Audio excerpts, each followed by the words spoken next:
إخواني الفضلاء، التربية عمل شاق وجهد يحتاج إلى وقت واسع، وهي مهمة ليست جديدة، وهي عمل فاضل لأنها اقتداء بالرسول صلى الله عليه وسلم والصحابة ومن بعدهم من السلف الصالح في تربية أتباعهم. فلتوضيح هذا المرام أوجه الدعوة إلى فضيلة الشيخ شكيل أرشد حفظه الله من مدرسي الجامعة الأثرية أن يأتي ويقدم ما أعده عن الموضوع تربية الأولاد في ضوء الدين الإسلامي، فليتفضل على بركة الله. نحمده ونصلي على رسوله الكريم،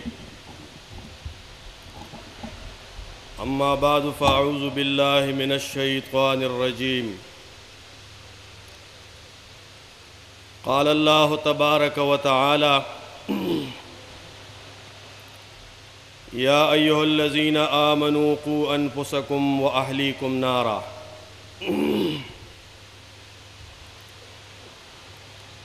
الآية. زما عزت مندو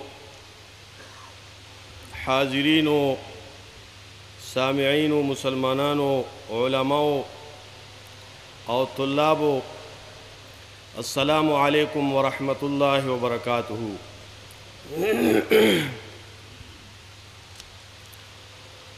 زما عزت مندو اولاد دا اللہ دا طرفنا والدینو دا پارا یو نعمت تے، او پا احادیثو کے دیتا ثمرۃ الفؤاد دزړه میوه ویل شوی دی.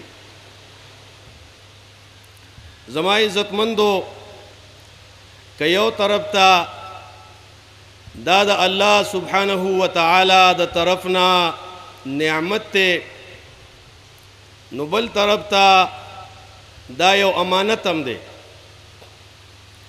رب العالمین دا د والدینو په ذمه باندې دا خبره واجب کړې ده، فرض کړې ده چې هغوی به د خپل اولاد او د خپلو بچو تربیت کوي.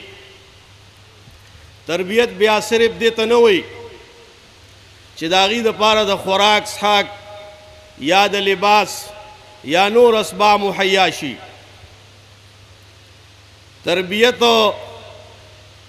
دې ته وایي چې د اولاد دینی تربیت وشي، د هغوی د عقایدو اصلاح وشي، د اعمالو اصلاح وشي، او دارنګې د اخلاقو اصلاح وشي. زما عزتمندو، شریعت مونږ ته دا ذمہواری راسپارلې ده. نبی صلی اللہ علیہ وسلم فرمائی: کلکم راع وکلکم مسئول عن رعیته، فالامام راع وهو مسئول عن رعیته، والرجل راع فی اہلہ وهو مسئول عن رعیته.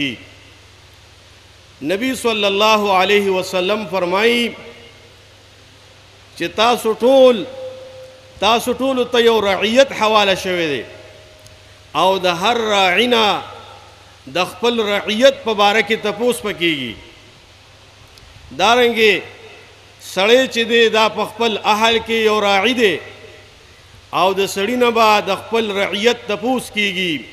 اولاد هم په رعیت کې دی، ښځه هم په رعیت کې ده، د دې تپوس پکېږي. زما عزتمندو، د والدینو تربیت او بیا په ماشوموالي کې په ورکوټوالي کې د بچو دا ډېر لوی تاثیر لري. ځکه د ماشوم مثال دا د شنې لښتې دی چې د هغه نه څه جوړی هغه جوړیږي، کم طرف ته چې تاویږي. او په ماشوموالي کې د انسان چې کم تربیت وشي تر آخري عمره پورې دا د په ذهن کې وي.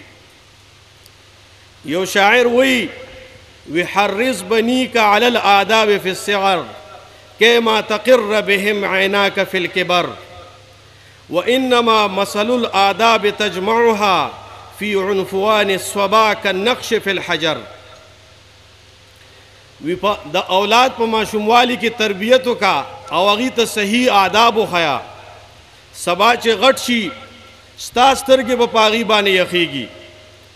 او دارنګې آداب تربیت ښودل، اسلامي تعلیم ورکول او آداب ښودل په هغه ابتدایي ماشوموالي کې. د ماشوموالي په زمانه کې داسې کالنقش فی الحجر، لکه په کاڼي باندې نقش، د کاڼي نه نقش دا نه میټاویږي، نه ختمیږي. نو دغه رنګې ماشوم ته چې په ماشوموالي کې کم تربیت ورکړې شو، نو بس دا تربیت تر آخر عمره پورې د په ذهن کې وي. نو دیو جناب د ورکوټوالي په حالت کې، د ماشوموالي په حالت کې د اولاد تربیت ته ډېر زیات ضرورت دی.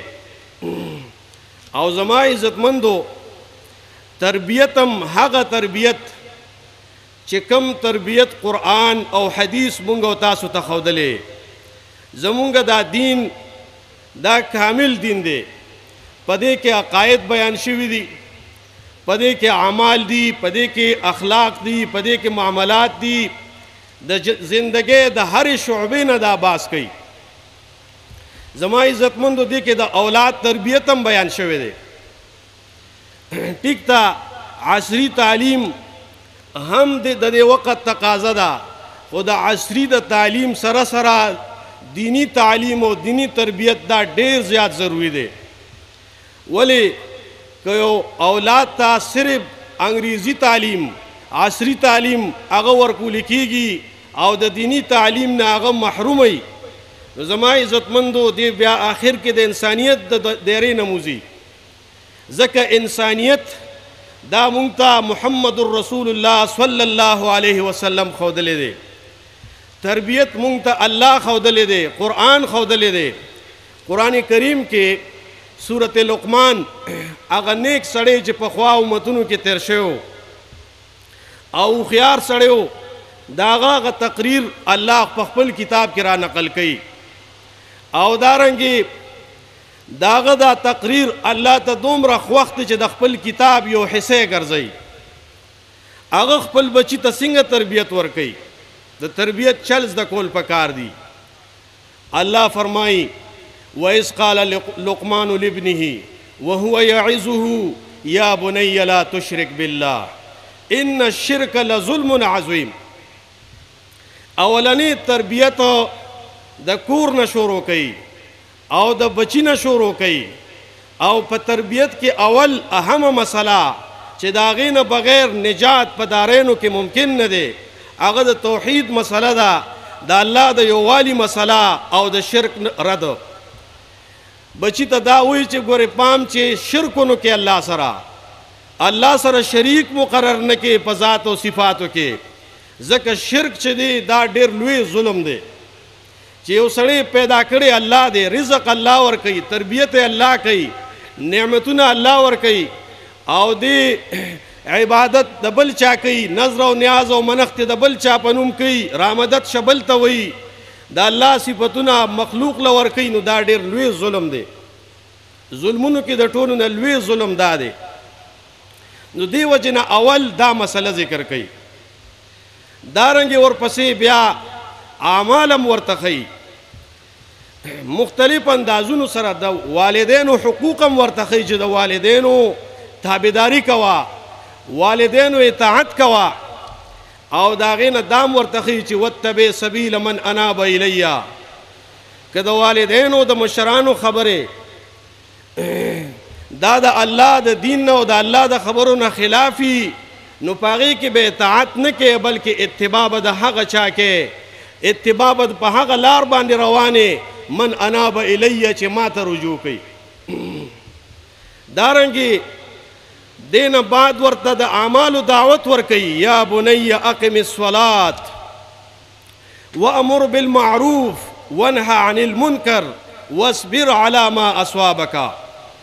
دا ورته فرمایي ای بچوړیا څومره په مینه او محبت سره، د مینې او محبت په انداز کې ورته وایي. زما عزتمندو، اولاد سره محبت کول، هغې له نفرت نه پیدا کول، دا هم د اولاد ذمهواري ده چې د محبت او په ښایسته فضا کې خپل اولاد لسړې اسلامی تربیت ورکی.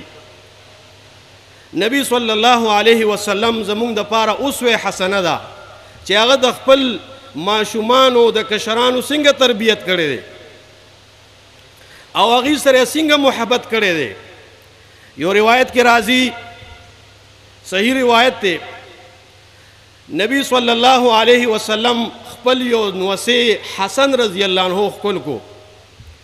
نو یو صحابي اقرا ابن حابس رضی الله عنه هغه یا رسول الله صلی الله علیه وسلم زما لس بچی دي او ما تر نن پورې یوم نه دی خپل کړی. نبی صلی الله علیه وسلم د ډیر تعجب په انداز کې هغه ته ګوري او ته فرمایي چې من لا يرحم لا يرحم. کم سړی چې په کشرانو باندې شفقت نه کوي، رحم نه کوي، په هغه باندې رحم نه کیږي. په کشرانو به شفقت کې د الله رحمت په هله حاصلېږي چې په کشرانو باندې شفقت وکړي. زما عزتمندو اولاد ته تربیت ورکول د محبت په انداز، په محبت کې هغې په نفرت کې نه راوستل. دا ټیک ته چې ضرورت په بنا باندې اولاد له تادیبا سزا ورکولی شي. ولا ترفع عنکم عصواک ادبا راغلی دی.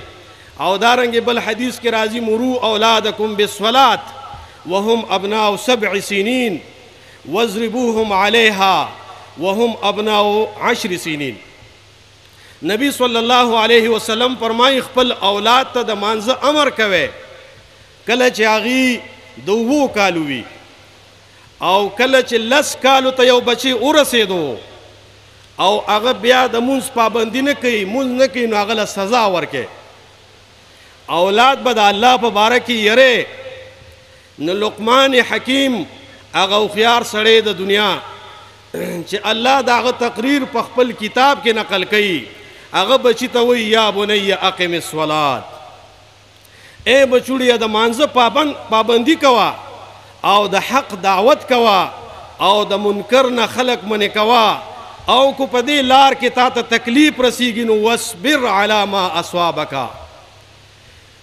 تا ته چې کوم تکلیف رسیږي په هغې باندې صبر اختیار کا. دا ډېر د پخو او مضبوطو کارونه نه دي. زما عزتمندو اخلاق هم ورته ښیي. کله فرمایي ورته ولا تصغر خدک للناس ولا تمش فی الارض مرحا. د تکبر د وجې نه د خلکو نه اعراض مه کوه، په ځمکه باندې په تکبر سره مه ګرځېږه. دارنګې فرمایي ورته وقصد فی مشکه، چې ځې په لار باندې ښایسته طریقې سره، درمیانه طریقې سره ځه، د تکبر انداز مه اختیاروه. وغضض من صوتک، آواز هم ټیټ ساته، ډېرې چغې مه وهه.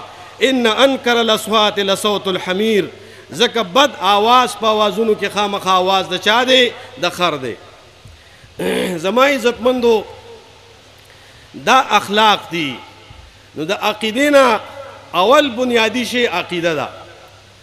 د عقیدې نه به شروع کې اعمال به بچو ته ښې او د خلکو سره د ملاوېدو، د خلکو سره د سلوک او د ژوند تېرولو طریقې به ورته ښې.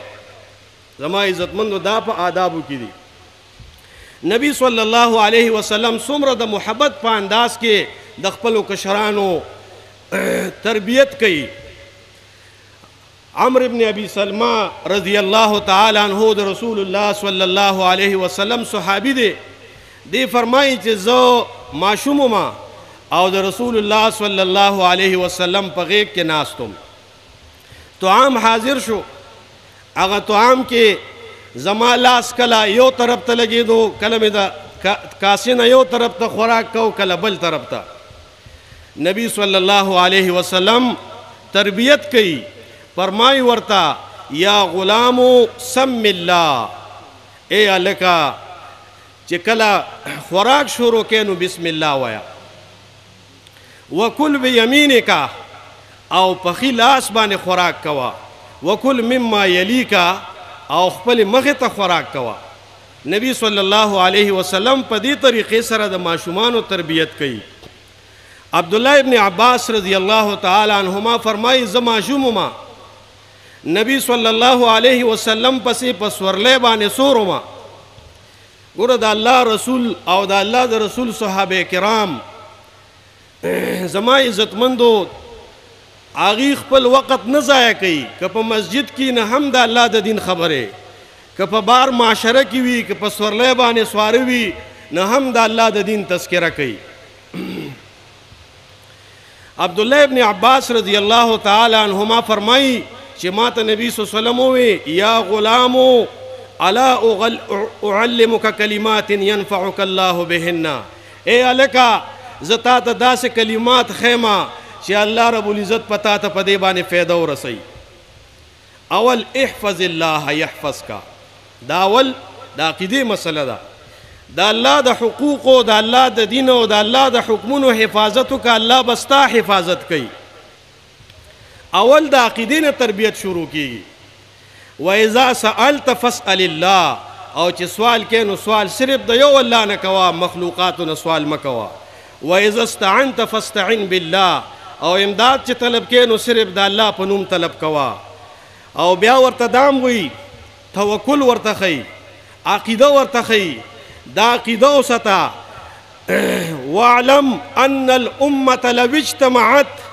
على ان ينفعوك بشيء لم ينفعوك الا بشيء قد كتبه الله لك په دې باندې ځان پوهه کا که دا ټول امت دا ټول دنیا راجمع شي او تا ته یو فایده رسول غواړي نو تا ته نشي رسولی مگر هغه پیدا چې الله ستا په تقدیر کې لیکلی دارنګې دام ورته وایي که دا ټول امت راجمع شي او تا ته یو تکلیف رسوي تا ته یو مشکل رسوي یو مصیبت کې د مبتلا کوي نو نشي د مبتلا کولی مگر هغه مصیبت او تکلیف چې الله ستا په تقدیر او دغه کې لیکلی بیا ورته فرمایي واعلم ان النصر مع الصبر دا الله امداد دا د صبر سره دی چې کوم سړی صبر کوي صابرینو ته به الله تعالی هغې سره خپل امداد کوي ان الله مع الصابرین دارنګې بیا ورته فرمایي وان الفرج مع الکرب سختۍ سره ګورې بیا کشادګي او اساني راځي او تکلیفاتو نه بعد بیا چې کوم دی اساني راځي وان مع العسر یسرا او سختۍ سره اساني وي دا د تربیت دي کلمات دي نو زما عزتمندو مونږ او تاسو له پکار دادي چې مونږ او تاسو د خپل اولاد تربیت د قرآن او د حدیث په رڼا کې وکړو کوم تربیت طریقه چې الله ښودلې ده او الله ذکر کړې ده او د الله نبي ښودلې ده مونږ او تاسو باندې دا لازم دي چې مونږ او تاسو به د خپل اولاد تربیت په دې طریقه کوو عصري تعلیمونه به هم کوو په اولاد باندې د وخت مناسبو لغات او ژبې به هم زده کوو لیکن د قرآن او د حدیث د تعلیم نه به خپل اولاد او خپل ځان نه محرومه کوو